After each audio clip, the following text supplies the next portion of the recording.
mirror image of the real world through digital twin technology. You know what I am talking about, right? Metaverse. In 2021, the concept of metaverse completely exploded around the world.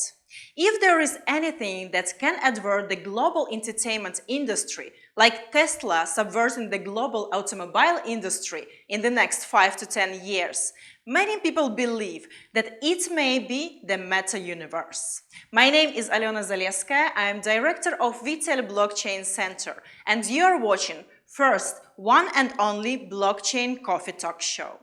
And let me introduce you my meta guest today. Meta Kira, first virtual influencer in UAE, and Jimmy Daudu, founder and CEO WeTel.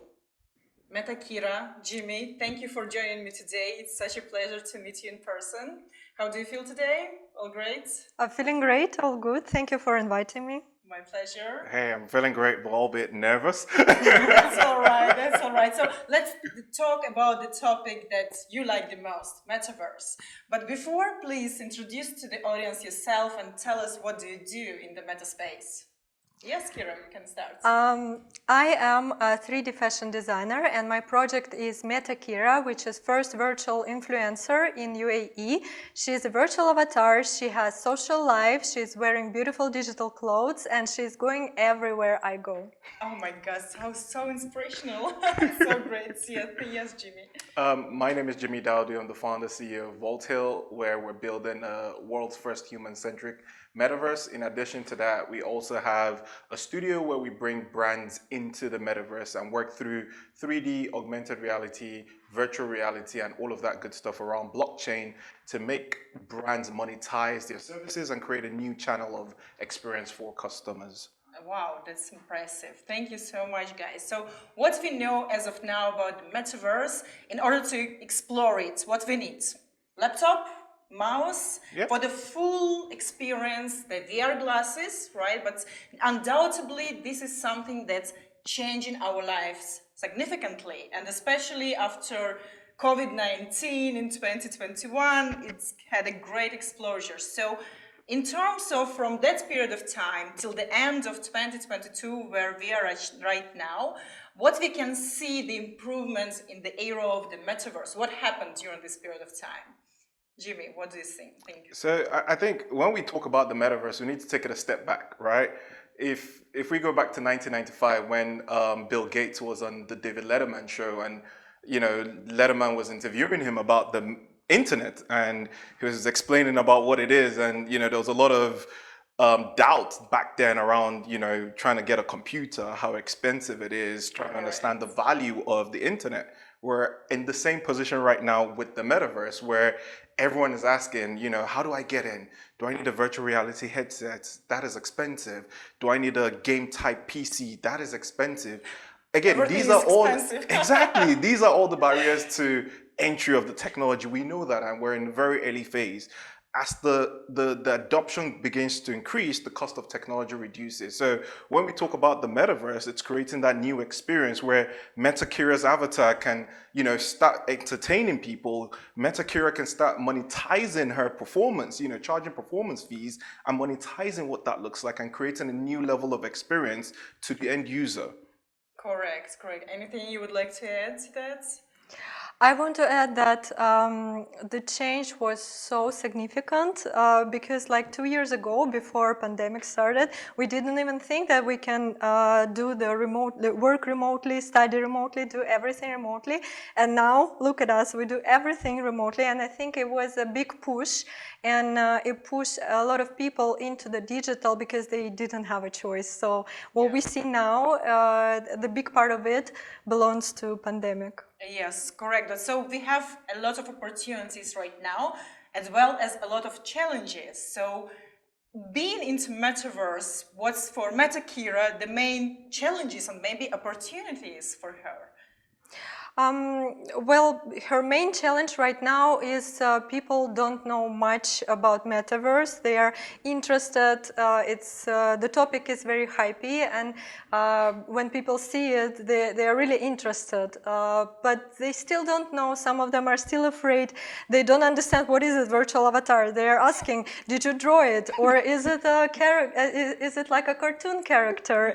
What is it?" So they don't know. So it's a big challenge for her to explain what is she, and so people can adopt her. And I think it's a big step for mass adoption also, because she can also bring some information about the metaverse, and people can like accept it and know more, and like find themselves closer to the metaverse. Correct. And what are the opportunities in this case? So challenges we understood. We need to educate people more of what is the industry, this new industry. But what are opportunities for MetaKira?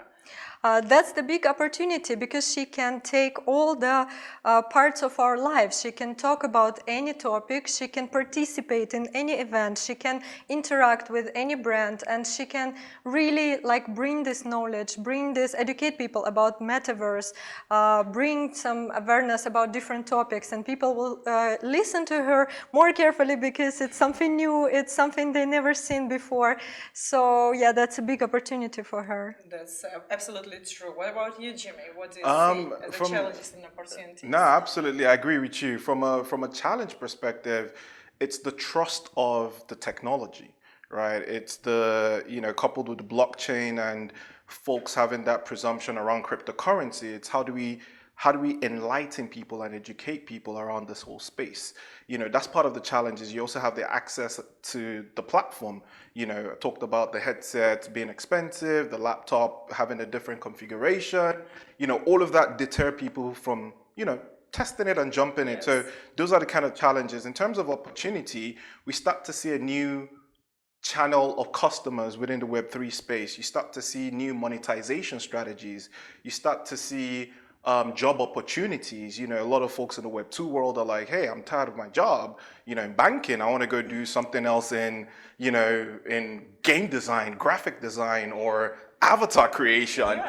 So again, it's that opportunity around, new jobs. Because if you look back then when social media came up, no one thought we'll be spending huge budgets on social media manager.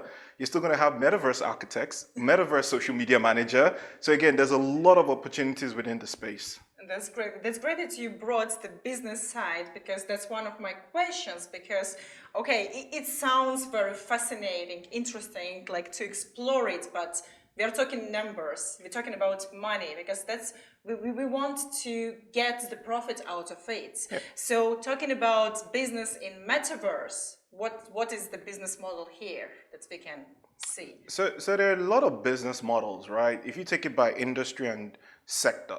So if we look at well-being and wellness, right? So we've built an installation for Amrita Sethi, who was the first NFT artist, where we've created a mindfulness sculpture where people can do yoga and meditation in the metaverse. Now, from a commercial perspective, we could take that as meditation in the metaverse as a service, go to senior executives during their offsites, their 2-3 day offsites, do a 1-day session or an hour session during the day where we get 10 executives to meditate and distress. That is one aspect to it. Okay. If you look at entertainment, back in, I think last year, Travis Scott did a concert in the metaverse, a 9-minute performance earned him $2-point-something million. So again, you can start to shift into the monetization aspect of it, and it's all industry by industry and looking at those use cases for the brands, the consumers, and creating new experiences. So we're talking about all the fields. It's not just the entertainment industry, it's the travel industry. Oh yeah, absolutely. Even a use case on the travel industry, and dare I say this on TV, is how do we break that barrier around transferable tickets? If I buy an air ticket from Emirates, I can't send it to you. But if we're able to tokenize that as an NFT, remove the contractual clauses around insurance and transferable, I could put that on the marketplace. And if I want to go to Nigeria tomorrow and someone is selling a ticket for half the price, I could quickly buy it and travel. But I can't do that today. I need to call the airline. They give me a price. It's all closed, right? So again, that's a disruptive sector that this technology can bring about. And it saves a lot of time, seems like. Absolutely, Yeah, absolutely. that's great. Yeah. Yeah. What about Metakira? What's her business model? Well, Metakir herself, she is on Instagram, so her business model is like a standard influencer, but of course she has opportunity to be transferred into metaverses, for example, to attend any event, to have some speech, or to like do anything she can do.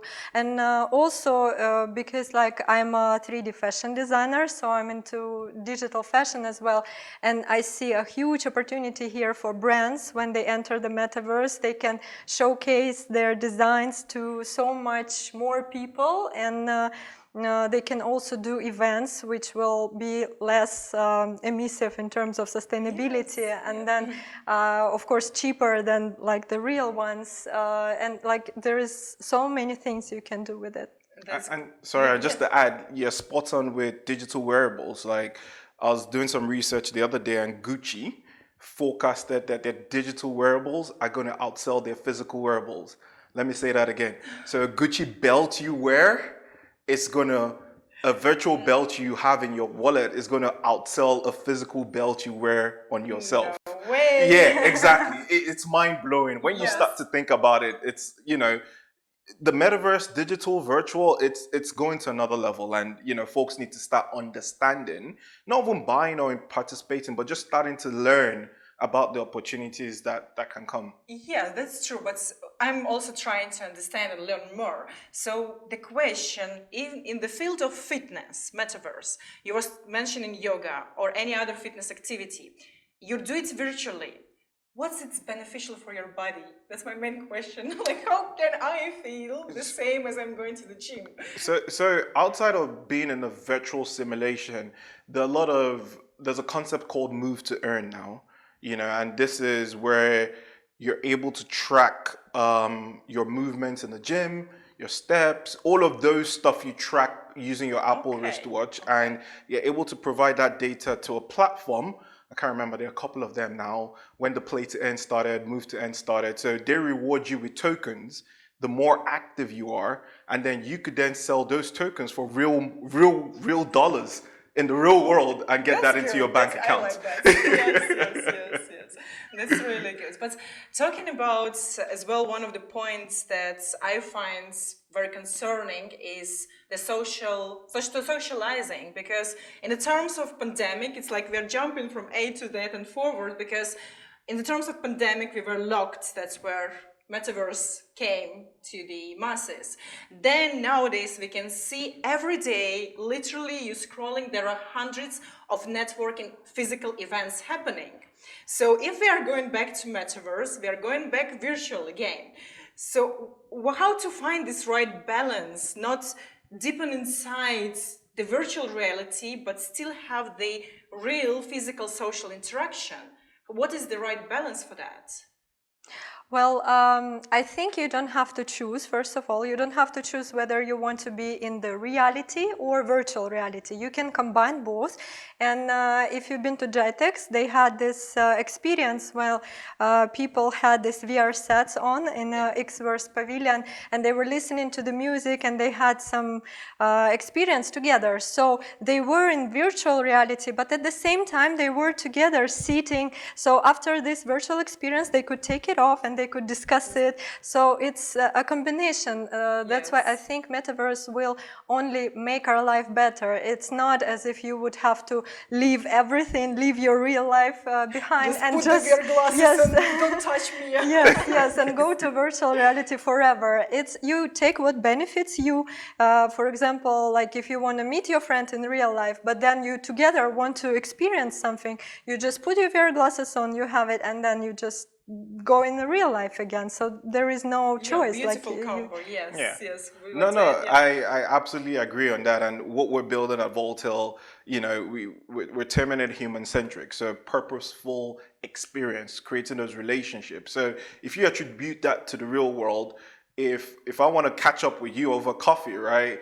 and you're in a different country, we could do virtual coffee for an hour. We're not going to do virtual coffee for the whole day. So rather than doing that virtual coffee over Zoom or Teams, we could do it in the metaverse where we both have avatars, and then we create a different experience around the coffee and socialization. But it's important to note that it's about those meaningful relationships and connections within the metaverse. That's very important not to forget about that.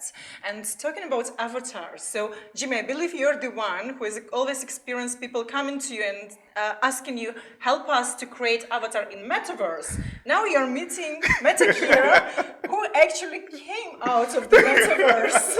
So what do you think about it? Like literally, that was part of the first conversations we were having when I met her, right? I think the idea is stunning. You know, in Asia, there's a big trend around, you know, digital influencers and virtual influencers. You know, you have virtual influencers that already have south of 5 million followers already, you know, and it's now bringing that into how you monetize it, how you create meaningful experiences, and how you enhance those experiences, like you were saying earlier. And for me, it's now looking at it from a customer and brand perspective to say, hey, how do we bring this avatar into the space, you know, not just physically, but also virtually at the same time. So the dynamics of it, there are some complications with the technology, and that's what we were talking about earlier. How can we use your avatar, Metakira, and my metaverse, that metaverse, and we're still trying to solve that as we build this technology together. Yeah, I see. And you, Metakira, after your example, do you see that a lot of consumers will start to pull out their avatars out of metaverse and try to bring them to the physical reality? Well, right now I only see it going opposite way because people still don't, they still didn't explore what is there in metaverse for them. So they're asking me if I can make an avatar for them to take them to metaverse. But again, it comes to the point where I need a special object type and something for a specific metaverse. You have to have specific file. So yeah, it's still going. So I think right now people are only gonna move to the metaverse, not back yet. So you have like 100 steps ahead already. And just to add, you know, bringing Metakira out of the metaverse into the real world is what we term as augmented reality, right? You know, you're augmenting that virtual reality in the real world, and you're creating those experiences as well. So that's a form where we talk about extended reality, which is augmented reality, virtual reality, and mixed reality. So again, it's mixing those forms to create new experiences. Absolutely, and thank you so much, guys. So if you have, let's say, the last piece of advice to all the who are trying to explore right now metaverse, what can be their first steps into this reality? My advice would be you need to first explore what you like personally, because metaverse is so limitless. So there is a space for everything, for every kind of creative thing, creative mind, for every kind of I don't know, something that you do, you can always bring it to metaverse. So something you like, then see what opportunities are there right now. Maybe you have to create something because there is no space yet, but there will be when you will create it. So I think it all starts from your own spark, what exactly you want to do there and what exactly you like, and then you can connect it to the metaverse. That's beautiful. Thank you. Yes, Jimmy? No, just alluding off what Metakira said, from a practical perspective, you know, jump into a metaverse. You know, go to WeTel, create your avatar, for example. You know, take that avatar and put it on your social media page. You know, jump into the metaverse, log in, move around, create a wallet. You know, you have MetaMask, you have, you know, Trust Wallet. You know, do something. But while you talk about it is great, but you need to start dipping your toes into it practically and understanding what it means, and then, you know, seeing how your comfort levels are and taking it to the next step. That's great advice. Thank you, guys, for visiting me today, and we will see you next Friday.